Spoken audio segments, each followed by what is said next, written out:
Good evening, everyone. My name is Sharduli Pandey, and it is my immense pleasure to present Mr. Vivek Ranjan for our third episode of TechTalk on the behalf of student organization Geeks4Geeks LPU under the aegis of Division of Youth Affairs, Lovely Professional University. Our speaker, Mr. Vivek Ranjan, is the computer scientist at Adobe, and I hope by the end of this session you would be able to bring in the immense mantra of success. He has his primary interest in data structures and algorithms, development, and machine learning. So, if you have any doubt, completely feel free to ask. Our speaker is also a mentor who has completed his education from DTU.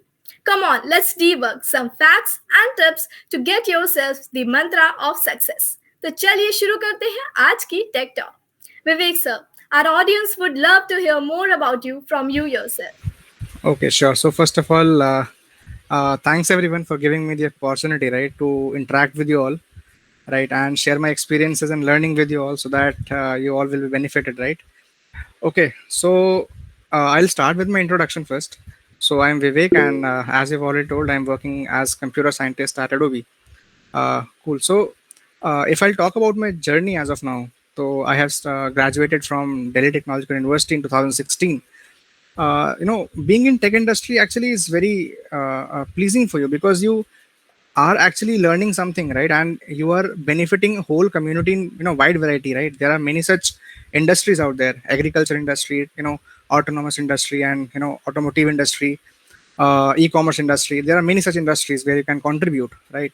And I was fortunate enough to contribute to multiple such industries. Like, I started my journey from Travel Triangle, right, which is hospitality industry, where we can book packages and all, travel packages, right. Then I moved on to housing.com, which was from real estate industry, right. Then I switched to Bangalore Flipkart, right, which is obviously a very biggest platform of e-commerce, right. And then I came here in Adobe because Adobe is actually a B2B company, right. So we build various scalable products. So yes, I was fortunate enough to contribute in multiple such fields. So yes, this was all my journey as of now. Thank you so much, sir. So let's start our questionnaire round. Yeah, sure. I'm ready. Yes, sir. So, sir, for the first question here is like, what has been your biggest motivation in your whole technical journey? Here, as I've already told you, right, you are learning something, you're learning some XYZ language and, let's say, concept and techniques, and you are actually solving a very big problem, right. Very big problem in terms of multiple such industries. That actually excites me, that if I can able to help you, help this country or help people, in wide varieties. Let's say if they are scrolling the news, they left use of newspaper, right. They are now reading news from newspapers, right. Or let's say they are ordering something from let's say e-commerce platform, right. There are different such use cases, and solving those use cases actually excites me, right, because we are solving for millions of people, right. This was regarding the problem, basically the complexity, which actually excites me, right. Second thing is learning. Actually, this industry is so fast evolving that if you will not keep yourself updated with the trending things, right, you will get outdated very early, right. So as you can realize that you all are from colleges, right, and you have some course curriculum to follow. But then also there are a lot of there are a lot of companies, right, which offer you training programs like Udacity or Udemy or many other courses out there, right. So why those are trending? Because they are actually getting you trained on some real life problem solving skills, right. They are training you on some skills that is actually needed to solve some problem, right. So this industry is actually moving at very fast pace, so learning should be in our DNA, right, as our technical professionals. So this actually excites me. And third, and the very important factor that obviously we all have thought of, right, financial gain, right. So the salaries, the attractive salaries packages that are being offered to computer engineers nowadays, I think college students are also getting very huge packages. So that is also a very biggest motivation, right. Yes. That's really amazing, sir. So, also, since you have worked in both Flipkart and housing.com, and now you are working at Adobe, so which of these experience has been the most challenging one, and why? Okay, so regarding my experience, right, see, the challenge lies in every problem that you solve for a customer, right. There are different customer sets. I will not be biased because I am working at Adobe, right. I'll not be biased like the complexities at Adobe or Flipkart, right. So from my experience or from my interest, right, this opinionated answer, right, from my experience, I was being challenged, right, to work at Flipkart, right. I mean, the scale at which Flipkart work, right, and because when I the team that I work for, right, is actually being the product that we built is actually being used by you all, right. So obviously all of you has used Flipkart, right, and there is a search bar out there where you can search for any item, right. Let's say you are going to buy T-shirt, you write TSHIRT, right. So I was in the auto suggest team. So whenever you type any prefix, we'll give you suggestions, right? Now think like that every day, millions of people use Flipkart, and for let's say million of people, we have, let's say, just on an average, let's say 10 suggestions, right? So we have 10 millions of data set, right? And from that 10 million data set, for a given prefix, we need to show only 6 or 7 suggestions, right? So see the complexity of the problem, and those to personalize, right? That was a complexity that we deal with while working on an industry. So yes, Flipkart I think was the most challenging phase of my journey. Yes, that is worth remembering for us. Yes. So, like, if I want to work at Adobe, what are the three things that I should take care of? Okay, so I will not answer specifically to Adobe, right? So see, being working in any MNC, right? I can answer it in two phases. Let's say if you want to work at Adobe, so what are the three things that you should prepare for, right? To basically crack interviews of Adobe, and what are the three things that you should take care of while working in any MNC, right? Which will grow you as a developer or as a tech professional, right? First thing is we should be a very good listener, right? As in, hear the problem statements carefully, right? Because the main role of developer, right, going forward when you will work in industry is a real scenario is being given to you, right, as a problem. Let's say we want to build some XYZ product for users, right? Now listen that problem first of all and figure out the solution and the use case that the product is solving, right, for the customers. Right now we have to actually figure out the solutions from a very vague problem statement, right? So this is what actually you can relate it via DSA also, right? When we solve DSA problems, problem is given to us, there are multiple such solutions, we have to think of optimized ones and all, right? So yes, somehow these are related, right? So first of all, we should be very good listener. Second thing is, uh, if I talk specifically about good companies, right, they focus on your coding skills, the coding style that we follow, right? Or, one thing I want to tell you is, when you work on very big product, right, every code that we write, it has a very big impact, right? So we should treat our code like a baby, right? Because we have written it, they will be used by multiple such peoples, right? So it should be strong enough that someone cannot just modify it or just break that code, right? It should have some clear expectations, right? And it should be handled by everyone. So yes, we should write code like that. It should be as cleaner as possible. And in Yes. interviews, if I'll tell you that many of the interviews, if you have read about experiences also, right? So it showcase that the problem that is being given to you, you have to write production ready code, right? So they specifically mentioned, right, and that too on pen and paper. So what exactly they want to expect, right? We have to have very clear set of thoughts, as in what exactly interviewer expects from us, right? So let's say a problem statement is given to you, and you code it out, let's say in 100 lines, right? So as an interviewer, because everyone of has a different set of thoughts, right, it would be tough for me to debug that solution, to check that solution, right? So code should be structured in a way that it should be easily debuggable for me too, right? I can also judge you, right, on the basis of the code structure that you have written.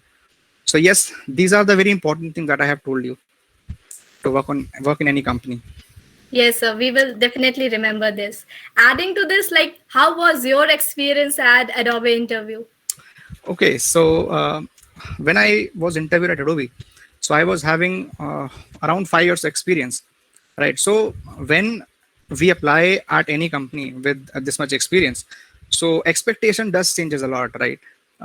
As let's say you guys are freshers and you will apply to a company, so expectation is like, given a problem statement, you will be able to frame the solution, right? Now from us, it's that plus code design plus some system design, right? So when I was preparing for Adobe, I just go through the last some experiences, right? And I figured out what exactly is the pattern of problems that is being asked at this level, right? And that actually helped me a lot because there might be a case, I'm not saying that was a case, but yes, there might be a case that question might get repeated, right, where we have some different set of parameters or some logics is different.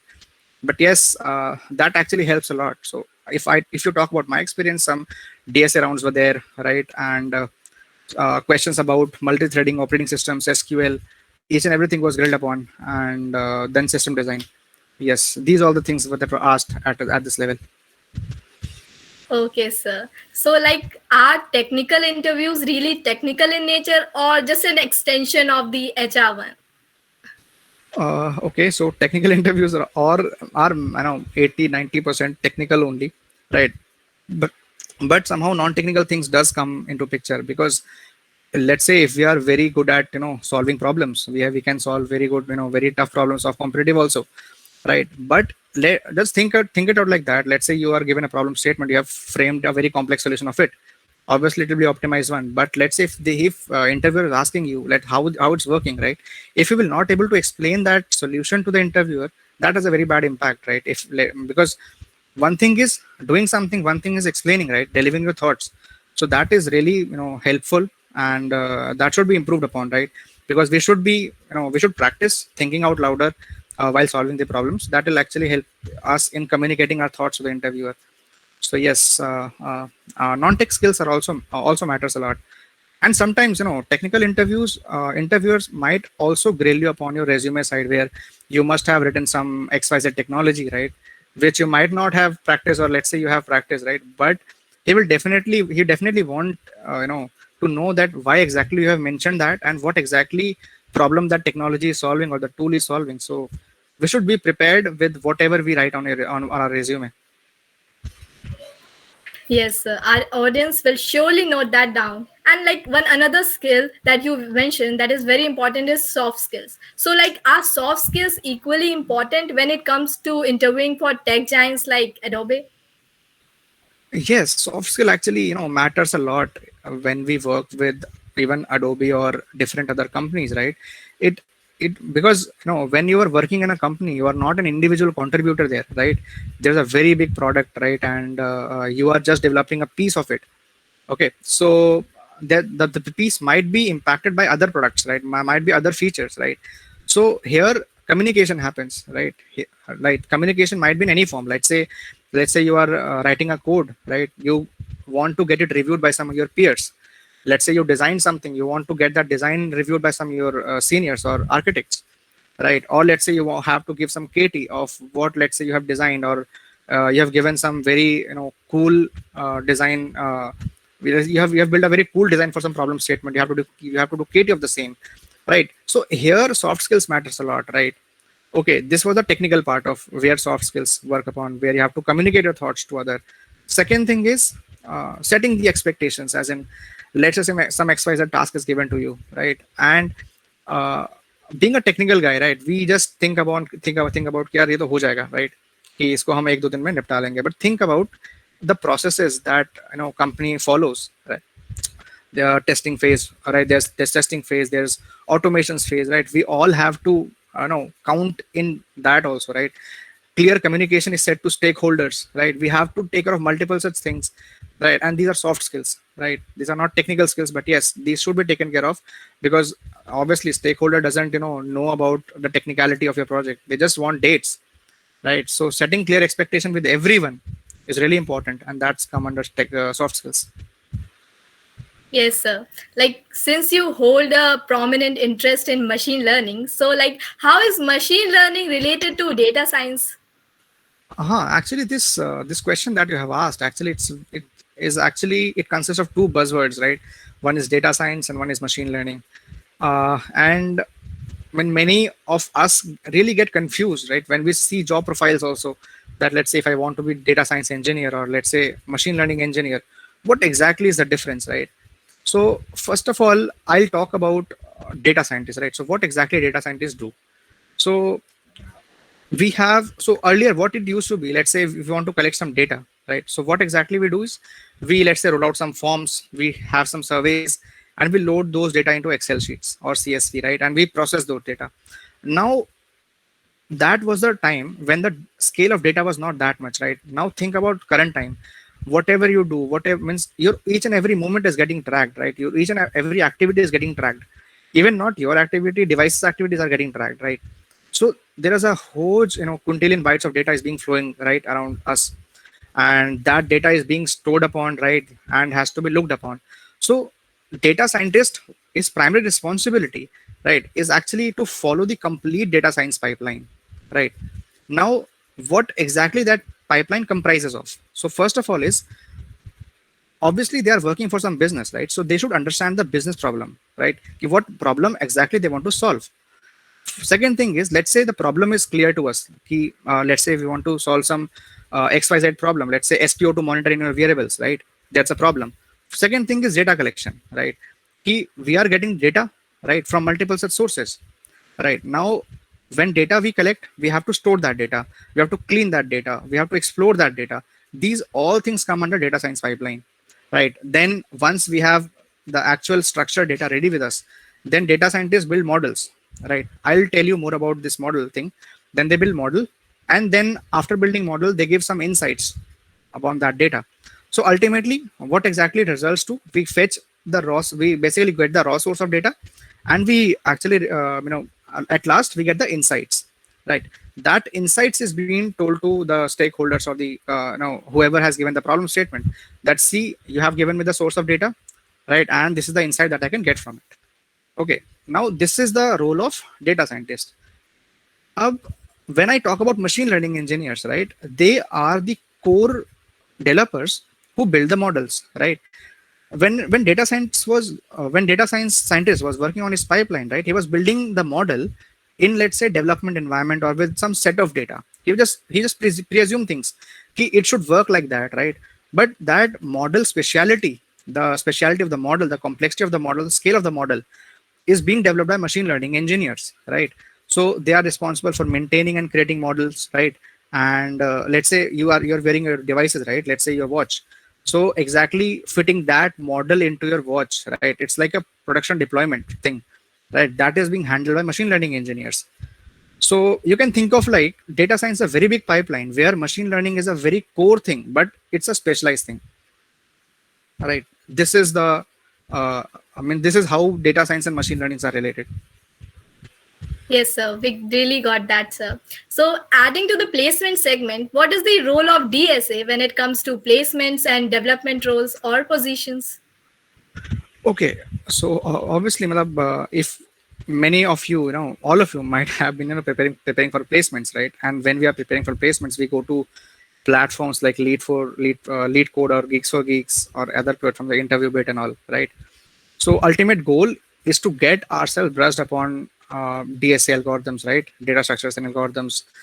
And obviously 80% of the interviews of freshers level, right, 80 or what, not 80, just 95%, right, of the questions that are being covered in freshers interview are from DSA only, right?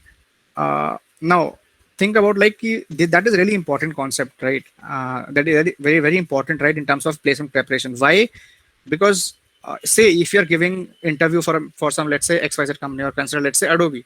So Adobe is actually working on very personal softwares like Photoshop, or let's say InDesign, or PDFs, right? These are the products which Adobe developed, right? Now what Adobe can expect from you? Can it expect from you that you will build something on the PDF as of now? No, right? Because you know nothing of how PDFs are being built, how PDFs are being signed or shared, right? So they want to see let's say, how what is your thinking skill, right? In what is your thinking range actually, right? How big you can think, right? So DSA helps us in improving that skill of ours, right? We will not get opportunity. I will not say we'll not get opportunity. We'll get very less opportunity to work on graphs and segmentaries and all in our work, daily work. But yes, that actually opens up our mind to think in various broad directions, right? And that actually helps us in excelling at our workplaces. So yes, practicing DSA and taking it as, enjoying that DSA, is very important, right? We should not be like that. We just need to cram the things.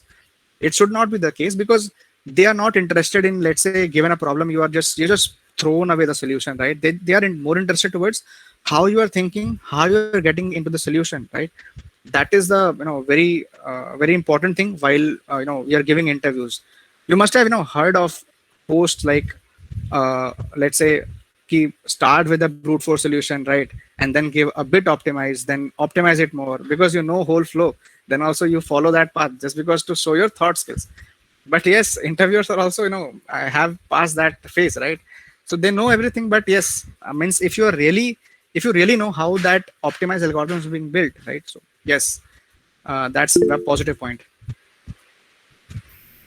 Yes, sir. So we all need to stop procrastinating and improve our DSA skills. Correct, correct. Yes, sir.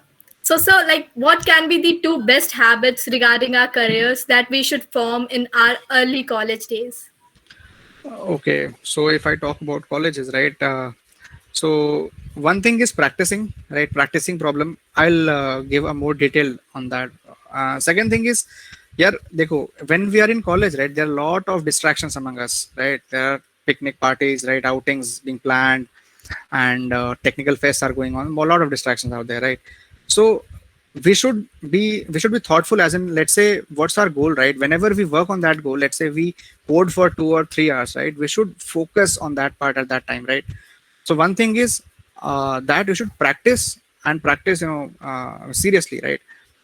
One thing is this, and obviously whenever you practice, do give a thought on tracking as well, because now recently platforms like LeetCode and InterviewBit, they have introduced the sort of tracking perspective, let's say streaks, right? How many streak of days you have solved the problems.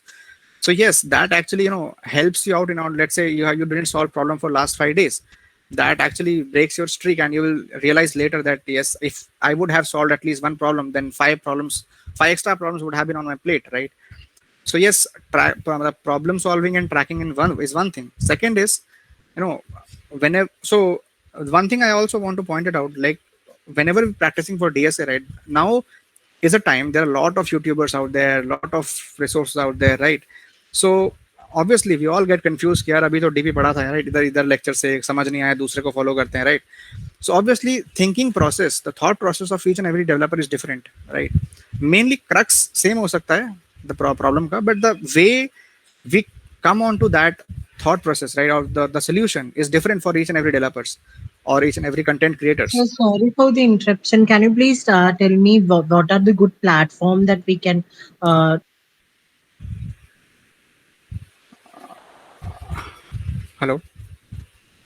Uh, Sir, you can continue, Okay, please. okay, okay, sure. So yes, I was telling about the resources, right? There are many such resources out there, right? So we should not be like we should, okay, following one is also not good, but yes, we should follow those lectures or your content creators whose thoughts are aligned with us, right? So what happens is, let's say after 2 to 3 years, if I'm switching company, right, I have my notes ready with the content creator whose thoughts align with me, or the blog, right, whose thoughts align to me. So after 3 to 4 years also, it will be easy for me to grab those things, right? Okay, how at that time I've thought about that problem. So that is really helpful. So yes, means among resources you should actually take those resources, make notes of them, because they will helpful in your later years also. And second thing is means getting yourself in practice zone, right, at the time of or in whole college journey, as in the early you start, the better you will end in your 4th years. Yes. Yes, sir. So, like, coming on to the question, like almost everybody have, what is the role of projects in our interview, and how can we have uniqueness in our projects when like every second idea seems to be already implemented? Right. So in our resume, right? So if you'll see freshers resume, the key, it starts from education, right? Objective, then education, then skill set, and then projects, right? So acha, as an interviewer, if I'm working for a company, right, what exactly matters to me? One is skill set, right? Second thing is projects देख सकते हैं, right? Coding profile is one thing. Second, the main thing is project. Let's say you mentioned 3 to 4 high level projects, as in, let's say handwriting recognition, तो I think 50% के में होता है, then face recognition होता है, right? So we all know कि हाँ यार copied project है, या फिर आपने कुछ थोड़ा बहुत change किया होगा, right? But we are more interested towards in knowing about have means did you got anything from that project, as in let's say I'll ask you ki matlab, you have built a project, right? What exactly use case, right, you were solving, right? Let's say if I'll give you a chance to build it again, what improvements you will make, right? These are the questions that should be prepared with, right?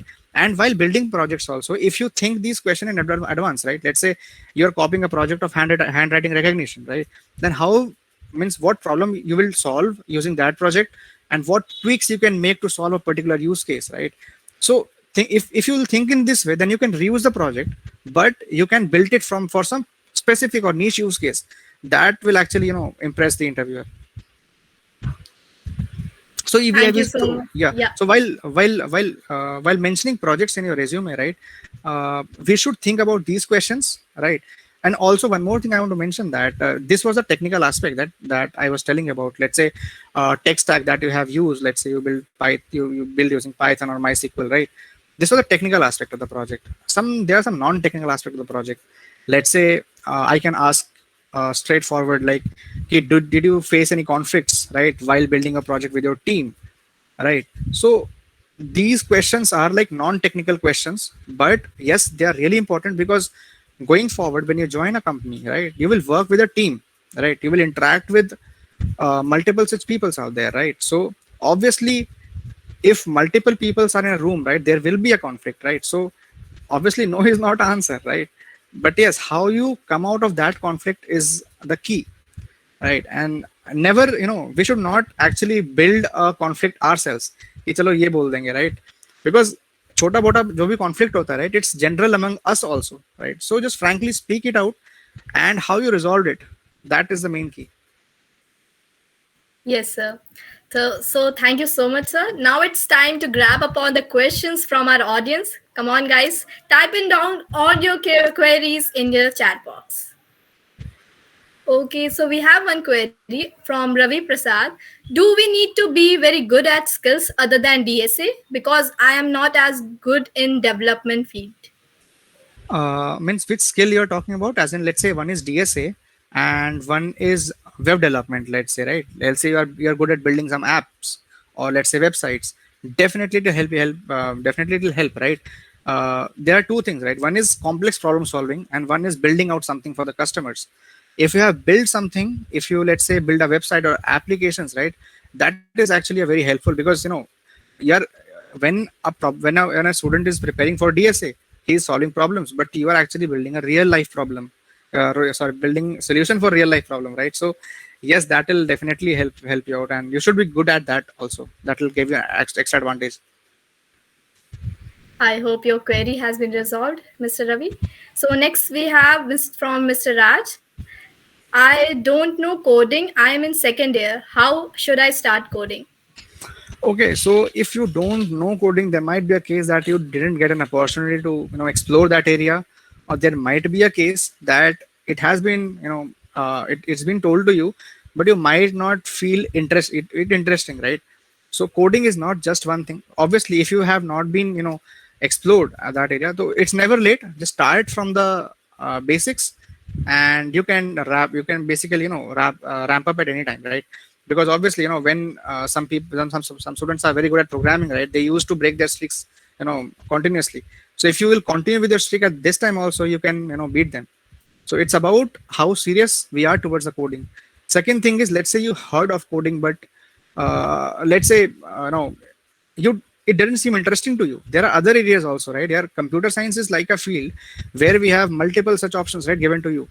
Web development is one thing, application development, metaverse, bitcoins and all, right? So blockchain technology is there.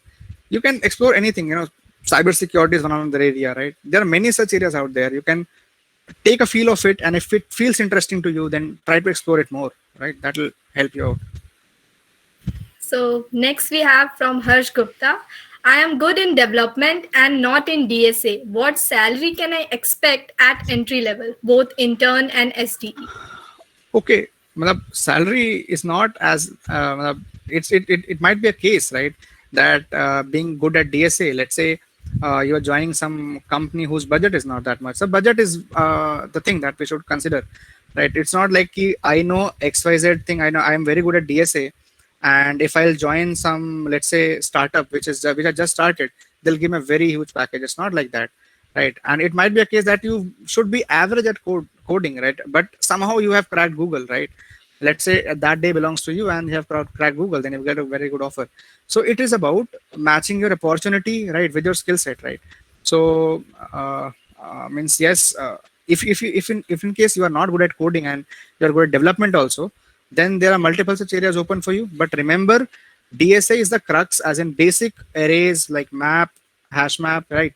The basic data structure should be clear to you because they are used in our day-to-day work life. Yeah, if you're not good at DP and graphs, that might be a case. But yes, these basic data structures should be clear to you because we store data in our application at that form. So yes, that is the minimum expectation. Yes, sir. So next we Hello, have, sir. Yeah, yes. Sir, can I have your LinkedIn account? that will be shared, after the session. So yes, no issues with Okay. that. Okay. Yeah. Okay, sir. So next we have like, does any technical training matters in interview? Technical training. See, training can be of any form. Let's say if you have joined some academy, right, which trains you on DSA, right? So company doesn't see those training as an certification that you know DSA. They'll ask problem. If you give solution, then that's fine, right? So training doesn't impact the interview, but if you are getting something out of the training, that's beneficial for you, right? So think it in this way, right? If you have taken some XYZ course on Java, you have Java certification. It doesn't matter to me until unless you can answer basic questions on Java, right? So if you will mention training, you can definitely expect a question on that, right, to test out whether you have learned from that training or not. So yes, think it in this way and you will get your answer. Yes, sir. So next we have like, competitive coding is needed or just an intermediate level is enough to crack those fields? Okay, so it might be my personal opinion, but yes, to crack an interview, if you will just focus on cracking an interview, right? So intermediate level DSA, because you will analyze first of all from the previous experiences and you'll come to know यार ये बहुत मतलब let's say map तक या priority queues तक ही पूछते हैं, so I'll prepare the intermediate level topics, right? But matlab, it's my personal opinion that when we are in college, right, we should not limit ourselves to those topics, right? Try to explore the more areas towards, let's say, higher level DSAs, right? Let's say graph or segmentaries or other concepts, right? So why I'm saying that, because once you will join a company, it will be very tough for you to experience those things, right? It might be a case that you will interact with a person and he's telling you just some buzzwords of graph algorithms, right, and don't know anything of that, right? So don't hesitate yourself in getting into the competitive programming world. Should definitely explore that, and in case you don't find it useful, so then just focus on your intermediate DS and crack interviews. That's my personal opinion. Yes, sir. So next we have from Pawan Chatterjee. I am going with full stack development as my engineering minor. However, I am a bit nervous since most students opt for full stacks as it's easy for sure. I am focusing on one stack at this point of time. Any tips for me, please? I didn't understand. Actually, that's a very long question. I'll just read it from the chat. Okay. I'm going Okay, full stack sir. development at my engineering minor. Okay. But now since most students opt for full stack as it's easy for sure. On this point of time, I need to sound release. Okay. So yes, see, uh, for me also, or for any one of you, right? Companies does use some framework. Let's say company are using Merge stack, company using our Ruby on Rails or Spring framework, right? At this level, if you are specializing in some stack, then you're limiting yourself, right? That will be helpful for you to, because you're getting to understand like how exactly web requests work, right? What exactly is a web flow, and how are different server components involved in a web request, right? But we should not limit ourselves into Merge stack or let's say Ruby on Rails or Spring, right? We should be open to everything, right? So if let's say you are learning Merge stack, right, don't try to think in terms of node only or MongoDB or let's say MongoDB Express and React or right node. So don't limit yourself in those four tech stacks, right? Think it like, let's say whenever request comes, right, where exactly how exactly our request is getting handled, right? Where exactly it is getting stored, why only in Mongo, right? Why not in the other databases, right? What exactly is our view? Can we replace React with Angular or some Vue.js, right? So we should be flexible enough in order to handle any frameworks. But yes, having specialization might give you an edge if company is working on that. But yes, then you are limiting your opportunity. So better learn it in complete way. As of now, you're students only, so you can explore many things. Yes, sir. So next we have from Akriti Jain. I didn't start DSA, so from where I can get start to that to get to a good company. If you have not started DSA yet, I mean, start. Okay, in which year? She's okay. So let's say I'll take it general, right? So it's first year. It's very early, right? So it's not like you have not started. It's like there's a lot of opportunity for you to start, right? There are 3 years or 2 years ahead of you. So yes, you can start at any time, right? मतलब, start with any specific platform and write code, मतलब, practice basic things, and then move forward. So yes, there's a lot of time for you. I mean, I have started coding in my mid second year, so you have a lot of time in comparison to that. Yes, sir. So she's from first year only. Yeah. Okay, sir. So what's we have a question like what is computer scientist about? Is it similar to SDE? Yeah, I think it's similar to SD, only it's just the profile is the profile name is legacy, right? So earlier it used to be member of technical staff or like computer scientist, but think it like hierarchy wise. If you will see SD1, SD2, SD3, SD4, or we can say SD1, SD2, then so SD1, then senior SD, right? Then associate tech lead, then technical lead. So take it in this way, right? These are all same: MTS1, MTS2, computer scientist 1, computer scientist 2, right? So hierarchy goes this way, right? So yes, it's similar to software development files only, just that they have changed the name. Okay, guys, if you have any other question, kindly post it in the chat box or unmute and speak up.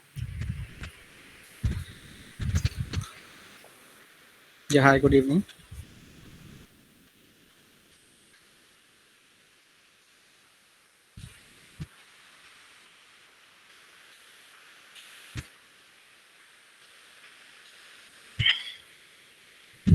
Mhm.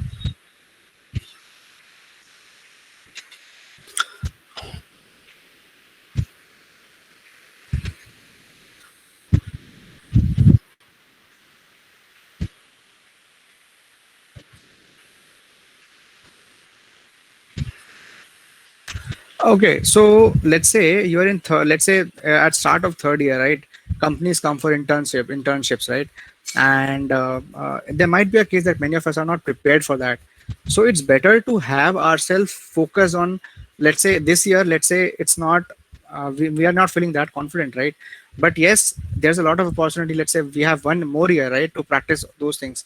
So it's inferiority complex. We should not have that thing in our mind that say ki, my friends are doing internships because uh, yes, they got an opportunity to work in an industry that might be helpful for them, but yes, you get an extra 2 months, right, where you are preparing for the next the bigger picture actually, right? Placements are the bigger picture, right? We should prepare for. So yes, never get internship are just I can say it's not mandatory. While in terms of placements, I'll not comment on the college curriculum whether it might be mandatory or not. But yes, for placements, for company perspective, internships are not mandatory. It just matters that how well you are prepared for at that time for that company.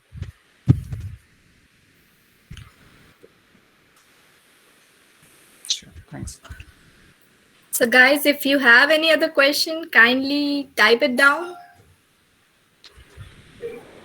So I hope and I'm like very sure that our very great speaker have solved all the doubts of our audience. So thank you, sir. It was a great time talking to you. I am definitely sure that our audience must have filled their bags with all your learnings that you delivered today. Thank you so much again, sir, and our lovely audience for joining us. Yeah, I also actually thank you all of you, right, for giving me an opportunity to discuss with you all and to share my experience and my all learnings, what all I have done in my college until now with you all. So yeah, thanks everyone. Thank you so much. Guys, there is a feedback form link floating in the chat box. Kindly make sure that you fill that out so that we can improve for our future sessions. Sure. And also, the LinkedIn profile of our sir is also in the chat box.